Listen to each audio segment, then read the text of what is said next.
राधे राधे साथियों, आपके अपने YouTube चैनल जो कि विनायक सफलता स्टडी के नाम से है उसमें आपका स्वागत है। आज हमारा जो विषय है वह रहेगा कला संस्कृति। कला संस्कृति का जो टॉपिक है वाद्य यंत्र एवं लोकगीत। वाद्य यंत्र एवं लोकगीत से अति महत्वपूर्ण प्रश्नों का समावेश किया गया है। MCQ टेस्ट सीरीज तैयार की गई है जो कि सभी परीक्षाओं में बार बार पूछे जाते हैं। इस प्रकार के प्रश्नों का समावेश किया गया है जो सभी प्रतियोगी परीक्षाओं में 1% अनिवार्य आता है। इनमें से वाद्य यंत्र एवं लोकगीत टॉपिक से साथियों, अब इसके पहले क्वेश्चन की ओर बढ़ते हैं। तो इसका जो पहला क्वेश्चन है वह रहेगा साथियों 1 नंबर। देखिए क्वेश्चन संख्या 1 नंबर। घुघरी, केवड़ा आदि लोकगीत किस क्षेत्र से संबंधित हैं? घुघरी, केवड़ा ये लोकगीत कौन से क्षेत्र में से संबंधित हैं, कौन से क्षेत्र के प्रसिद्ध है साथियों? यदि इसका आंसर आपको आ रहा है तो आप कमेंट अवश्य करें, जल्दी से कमेंट करें। आपके लिए 5 से 10 सेकंड का समय है, फिर हम सटीक आंसर की ओर बढ़ेंगे। अब हम इसके सटीक आंसर की ओर बढ़ते हैं साथियों। तो इसका जो करेक्ट आंसर है वह रहेगा ऑप्शन नंबर 3, मरुस्थलीय क्षेत्र। मरुस्थलीय क्षेत्र इसका सही उत्तर रहेगा। करेक्ट आंसर ऑप्शन नंबर 3 हो जाएगा साथियों। अगले प्रश्न की ओर बढ़ते हैं। अगला प्रश्न रहेगा साथियों हमारा 2 नंबर। बांकिया, सिंधी, टोटो लोक वाद्य यंत्र किस परंपरा से संबंधित है साथियों? इसका आंसर भी यदि आपको आ रहा है तो जल्दी से आप कमेंट कीजिए। आपके लिए 5 सेकंड का समय है साथियों। अब हम सटीक आंसर की ओर बढ़ते हैं। इसका सटीक आंसर रहेगा ऑप्शन नंबर 2, सुशीरवार। करेक्ट आंसर हो जाएगा ऑप्शन नंबर 2। हम आपको जल्दी जल्दी आंसर बताएंगे आपका, ताकि समय खराब नहीं हो। यदि आपको आंसर आ रहा है तो आप कमेंट अवश्य करें। अगले प्रश्न की ओर बढ़ते हैं। अगला प्रश्न रहेगा साथियों 3 नंबर। निम्नलिखित में से किस नृत्य के साथ झांझ नामक वाद्य यंत्र का प्रयोग किया जाता है साथियों? कौन सा नृत्य है जिसमें झांझ नामक नृत्य का प्रयोग किया जाता है? तो इसका जो सटीक आंसर है उसकी ओर बढ़ते हैं। वह रहेगा ऑप्शन नंबर 1, कच्ची घोड़ी नृत्य। कच्ची घोड़ी नृत्य में झांझ नामक वाद्य यंत्र का प्रयोग किया जाता है। अगले प्रश्न की ओर बढ़ते हैं। अगला प्रश्न रहेगा साथियों हमारा 4 नंबर। किस नृत्य में किसी भी वाद्य यंत्र का प्रयोग नहीं किया जाता है? ऐसा कौन सा नृत्य है जिसमें किसी प्रकार के वाद्य यंत्र का प्रयोग नहीं किया जाता है? तो वह है ऑप्शन नंबर 1, वालर नृत्य में किसी प्रकार के कोई भी वाद्य यंत्र का प्रयोग नहीं किया जाता है। वालर नृत्य में किसी भी वाद्य यंत्र का प्रयोग नहीं किया जाता है। अगले प्रश्न की ओर बढ़ते हैं। अगला प्रश्न रहेगा हमारा 5 नंबर। मंजीरा, तानपुर, चौतारा वाद्य यंत्रों का प्रयोग निम्न में से किस नृत्य में किया जाता है? मंजीरा, तानपुर, चौतारा वाद्य यंत्रों का प्रयोग निम्न में से किस नृत्य में किया जाता है? तो इसका जो सटीक आंसर है वह रहेगा ऑप्शन नंबर 2, तेरे ताली नृत्य में मंजीरा, तानपुरा, चौतारा वाद्य यंत्रों का प्रयोग किया जाता है साथियों। तो इसका जो करेक्ट आंसर है वह रह जाएगा ऑप्शन नंबर 2। अगले प्रश्न की ओर बढ़ते हैं। अगला प्रश्न रहेगा साथियों हमारा 6 नंबर। राजस्थान के किस लोक वाद्य को जूझ हार्प भी कहा जाता है? राजस्थान का कौन सा लोक वाद्य है जिसे जूझ हार्प भी कहा जाता है? तो इसका जो सटीक आंसर है उसकी ओर बढ़ते हैं साथियों। सटीक आंसर रहेगा ऑप्शन नंबर 2, मोरचंग। मोरचंग नृत्य को जॉर्ज हार्प भी कहा जाता है। मोरचंग नृत्य को जूझ हार्प भी कहा जाता है। करेक्ट आंसर हो जाएगा ऑप्शन नंबर 2। अगले प्रश्न की ओर बढ़ते हैं। अगला प्रश्न है साथियों हमारा 7 नंबर। गौरी देवी किस गायक शैली से संबंधित हैं? जो गौरी देवी हैं वो कौन सी शैली से संबंधित है साथियों? तो इसका जो सटीक आंसर है वह रहेगा ऑप्शन नंबर 2 मांड। गौरी देवी मांड शैली से संबंधित हैं। करेक्ट आंसर हो जाएगा ऑप्शन नंबर 2। अगले प्रश्न की ओर बढ़ते हैं। अगला प्रश्न रहेगा साथियों हमारा 8 नंबर। मोरचंग है। मोरचंग क्या है साथियों? तो इसका जो सटीक आंसर है वह रहेगा ऑप्शन नंबर 3 मोरचंग क्या है? नृत्य शैली है, गायन शैली है, वाद्य यंत्र है या चित्र शैली है? मोरचंग क्या है साथियों? मोरचंग एक वाद्य यंत्र है। मोरचंग क्या है साथियों? एक वाद्य यंत्र है। अगले प्रश्न की ओर बढ़ते हैं और इसमें हमारा जो करेक्ट आंसर है वह रहेगा ऑप्शन नंबर 3। अगले प्रश्न की ओर बढ़ते हैं। अगला प्रश्न रहेगा साथियों हमारा 9 नंबर। वाद्य यंत्र का टमका या वाद्य यंत्र टमका संबंध क्षेत्र से कौन से क्षेत्र में टमका वाद्य यंत्र का प्रयोग किया जाता है साथियों? इसका करेक्ट आंसर रहेगा ऑप्शन नंबर 1 मेवात। मेवात में टमका वाद्य यंत्र का प्रयोग किया जाता है, मेवात क्षेत्र में। करेक्ट आंसर हो जाएगा ऑप्शन नंबर 1। अगले प्रश्न की ओर बढ़ते हैं। अगला प्रश्न रहेगा साथियों हमारा 10 नंबर। राधे राधे निम्न में से कौन सा तत्व वाद्य नहीं है? तार से बना हुआ वाद्य यंत्र इनमें से कौन सा नहीं है साथियों? तो इसका आंसर आप जल्दी से फटाफट अपने कमेंट बॉक्स में डालिए। कमेंट कीजिए कि इसका आंसर क्या है साथियों। फिर हम इसके सटीक आंसर की ओर बढ़ते हैं।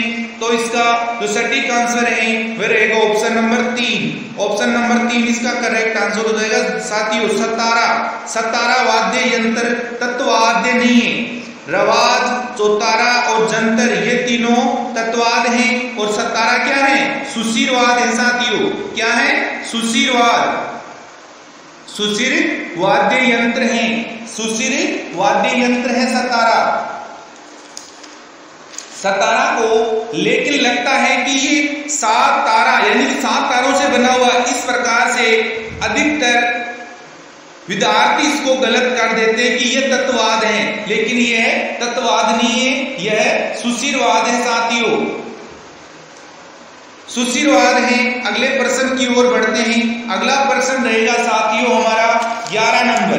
11 नंबर प्रश्न की ओर बढ़ते हैं।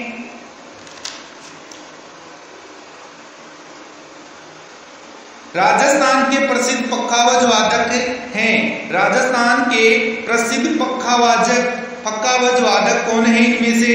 तो इसका जो सही उत्तर है उसकी ओर बढ़ते हैं। वह है 1 नंबर पंडित पुरुषोत्तम दास। पंडित पुरुषोत्तम दास प्रसिद्ध पखावज वादक हैं। करेक्ट आंसर हो जाएगा ऑप्शन नंबर 1। अगले प्रश्न की ओर बढ़ते हैं। अगला प्रश्न रहेगा हमारा 12 नंबर। तार लगा वाद्य यंत्र है। तार लगा वाद्य यंत्र कौन सा है इनमें से? तार का प्रयोग किस में किया जाता है? तो इसका जो सही उत्तर है वह रहेगा ऑप्शन नंबर 4 जंतर। जंतर क्या है? तार लगा हुआ यानी कि तत्ववाद है। यह वीणा का प्रारंभिक रूप है साथियों। जंतर क्या है? वीणा का प्रारंभिक रूप होता है। जंतर वीणा का प्रारंभिक रूप होता है और यह इसका प्रयोग मुख्यतः नागौर, कहां प्रयोग किया जाता है? नागौर, अजमेर और भीलवाड़ा जिलों में, इन तीनों जिलों में जंतर का प्रयोग किया जाता है। यह वीणा का प्रारंभिक रूप माना जाता है साथियों। इसकी आकृति वीणा जैसी होती है और जो जंतर वाद्य यंत्र है इसका प्रयोग देव नारायण जी की फड़ का वाचन करते समय गुर्जर जाति के लोग भी इसी का प्रयोग करते हैं। गुर्जर जाति के लोग देव नारायण महाराज हैं, उनकी जो फड़ का वाचन करते हैं उस समय भी जंतर नामक वाद्य यंत्र का प्रयोग किया जाता है। अब हम अगले प्रश्न की ओर बढ़ते हैं। अगला प्रश्न रहेगा हमारा 13 नंबर। 13 नंबर देखिए, निम्नलिखित में से कौन सा सुशिर वाद्य नहीं है? सुशिरवाद कौन सा नहीं है, यानी कि फूंक। सुशिर का मतलब हवा के द्वारा, फूंक के द्वारा वाद्य यंत्र कौन सा नहीं बजाया जाता, ऐसा पूछा जा रहा है साथियों इस प्रश्न में। सुशिरवाद कौन सा नहीं है? शहनाई, अलगोजा, नागफनी और कमाइचा। शहनाई हवा के द्वारा बजाई जाती है, अलगोजा हवा के द्वारा बजाया जाता है, नागफनी हवा के द्वारा बजाया जाता है। और साथियों जो कमाइचा है ये क्या है? कमाइचा क्या है? तत्ववाद है, तत्ववाद है साथियों। कमाइचा तत्ववाद्य यंत्र के में सम्मिलित किया जाता है। तो इसका करेक्ट आंसर हो जाएगा ऑप्शन नंबर 4। अगले प्रश्न की ओर बढ़ते हैं। अगला प्रश्न रहेगा साथियों हमारा 14 नंबर। केसरिया बालम आओ नी पधारो मारे देश को अल्लाह जिल्ला बाई ने किस राग में गाया था? साथियों ये प्रश्न बहुत सारे एग्जाम में आ चुका है, थोड़ा ध्यान देकर देख लेना, बहुत बार पूछा जा चुका है। आओ नी पधारो मारे देश जो है इसे किस राग में गाया गया, किसके द्वारा गाया गया? अल्लाह जिल्ला बाई के द्वारा गाया गया। और किस राग में गाया गया? तो इसका जो सटीक आंसर है वह रहेगा साथियों ऑप्शन नंबर 3, मांड राग में गाया गया था। करेक्ट आंसर हो जाएगा ऑप्शन नंबर 3। ये प्रथम महिला है जिसे पद्म श्री पुरस्कार प्राप्त भी हुआ है। जो अल्लाह जिल्ला बाई थी ये प्रथम महिला थी जिसे गायन शैली में प्रथम पुरस्कार जो कि पद्म श्री प्रथम पुरस्कार प्राप्त हुआ था। अगले प्रश्न की ओर बढ़ते हैं साथियों। अगला प्रश्न रहेगा हमारा 15 नंबर। अभी तक आपने इस वीडियो की लिंक को अपने दोस्तों में शेयर नहीं किया है तो शेयर अवश्य करें, और चैनल पर नए हैं तो चैनल को सब्सक्राइब अवश्य करें। राधे राधे। सारंग संगीत किस समय गाया जाता है? जो सारंग संगीत होता है उसको गाने का समय कौन सा होता है साथियों? यदि आपको इसका आंसर आ रहा है तो आप जल्दी से कमेंट कीजिए। फिर हम सटीक आंसर की ओर बढ़ते हैं। तो इसका जो सटीक आंसर है वह रहेगा साथियों ऑप्शन नंबर 2, दोपहर काल में। दोपहर काल में साथियों सारंग संगीत का गाया जाता है। सारंग संगीत कब गाया जाता है? दोपहर में। करेक्ट आंसर हो जाएगा ऑप्शन नंबर 2। अगले प्रश्न की ओर बढ़ते हैं। अगला प्रश्न रहेगा साथियों हमारा 16 नंबर। 16 नंबर देखिए, प्रसिद्ध संगीतज्ञ रमाबाई पुत्री थी। रमाबाई किसकी पुत्री थी साथियों? जो कि प्रसिद्ध संगीतज्ञ थी। इसका जो सही उत्तर है वह रहेगा option number 3। Option number 3 Maharana Sanga की पुत्री थी। महाराणा सांगा की पुत्री थी रमाबाई जो कि प्रसिद्ध संगीतज्ञ थी। करेक्ट आंसर हो जाएगा ऑप्शन नंबर 2। अगले प्रश्न की ओर बढ़ते हैं। अगला प्रश्न रहेगा हमारा 17 नंबर। नौटंकी तथा रामलीला राजस्थान के किस भाग में अधिक लोकप्रिय है साथियों? नौटंकी एवं रामलीला का प्रचलन कौन से क्षेत्र में अधिक है साथियों? तो इसका करेक्ट आंसर हो जाएगा पूर्वी क्षेत्र। पूर्वी क्षेत्र correct answer option number 2। Alwar Bharatpur क्षेत्र है जो कि पूर्वी क्षेत्र है। इनमें नौटंकी एवं रामलीला सर्वाधिक प्रसिद्ध है, लोकप्रिय है। अगले प्रश्न की ओर बढ़ते हैं। अगला प्रश्न रहेगा साथियों हमारा 18 नंबर। राजस्थान का राज्य लोक वाद्य यंत्र कौन सा है साथियों? राजस्थान का राज्य लोक वाद्य यंत्र कौन सा है? इसका आंसर आप जल्दी से कमेंट कीजिए साथियों। फिर हम सटीक आंसर की ओर बढ़ते हैं। इसका जो सटीक आंसर है साथियों वह है ऑप्शन नंबर 2 अलगोजा। अलगोजा राजस्थान का राज्य लोक वाद्य यंत्र है। करेक्ट आंसर हो जाएगा साथियों ऑप्शन नंबर 2। अगले प्रश्न की ओर बढ़ते हैं। अगला प्रश्न रहेगा हमारा साथियों 19 नंबर। निम्नलिखित वाक्यों में से कौन सा वाद्य तार वाद्य है? यानी कि तार से कौन सा बना हुआ है साथियों इनमें से? सटीक आंसर की ओर बढ़ते हैं। इसका जो सटीक आंसर है वह रहेगा ऑप्शन नंबर 1 रावण हत्ता। क्या पूछा है प्रश्न साथियों? कौन सा वाद्य यंत्र तार से बना हुआ है? तार वाद्य यंत्र इनमें से कौन सा है? तो सटीक आंसर रह गया हमारा रावण हत्ता। Correct answer option number 1। अलगोजा, सुशिरवाद, सतारा, सुशिरवाद और झांझ तत्ववाद। अगले प्रश्न की ओर बढ़ते हैं। अगला प्रश्न रहेगा साथियों हमारा 20 नंबर, लांगुरिया लोकगीत। लांगुरिया लोकगीत, लांगुरिया लोकगीत का संबंध किससे है साथियों? तो इसका जो सही उत्तर है वह रहेगा भक्ति गीत। भक्ति गीत में सम्मिलित किया गया है लांगुरिया गीत को, जो कि केला देवी माता करौली के लिए गाया जाता है। लांगुरिया कौन है साथियों? लांगुरिया हनुमान जी का नाम है, जो कि करौली में केला देवी हनुमान जी की माता थी। वहां पर हनुमान जी को लांगुरिया के नाम से जाना जाता है। लांगुरिया प्रसिद्ध कहां का है? करौली, केला देवी करौली। और करेक्ट आंसर इसका हो गया ऑप्शन नंबर 4। अगले प्रश्न की ओर बढ़ते हैं। अगला प्रश्न संख्या हमारा 21 नंबर, पटेलिया, बिछिया एवं लाल हैं। क्या है ये? एक प्रकार के क्या है? राजस्थानी आभूषण है, राजस्थानी लोकगीत है, राजस्थानी लोक वाद्य हैं या राजस्थानी लोक नाट्य हैं साथियों।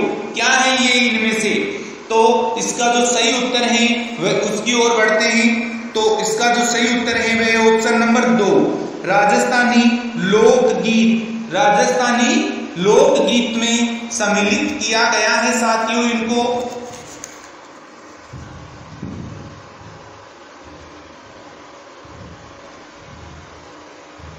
लालर, लाल नहीं है साथियों, यहां पर क्या है? लालर,